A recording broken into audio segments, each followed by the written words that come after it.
I'm gonna tell you something. Here in the state of Florida, condos and townhouses are totally different. They might look similar in some cases, but they absolutely are not. The ownership and the insurance both work completely differently. With a condo, you only own the inside of your unit, so basically just the drywall in.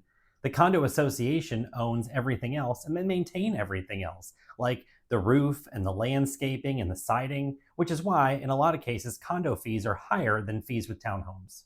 A townhouse is very similar to a single family residence.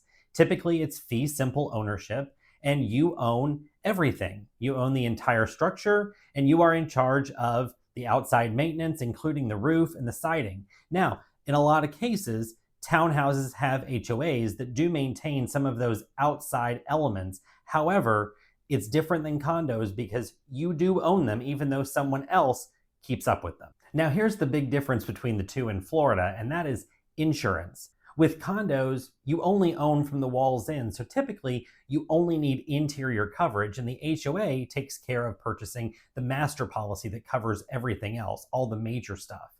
And with townhouses, you own everything, so you typically need a full homeowner's insurance policy. Now, you might be thinking that means that townhouse insurance is probably going to be a lot more expensive.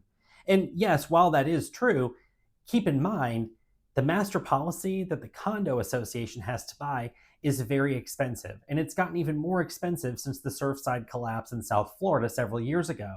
So while the insurance policy might be more expensive on a townhouse, the HOA fees are typically much, much higher because in condos, those HOA fees go to pay for that master insurance policy. So if you're trying to decide between purchasing a townhouse and a condo, you need to be thinking about several things: ownership, fees, insurance, and how much maintenance you want to be in charge of, keeping in mind that that can vary from community to community. But one thing's for sure: condos and townhouses are very different, and a lot of people don't know that.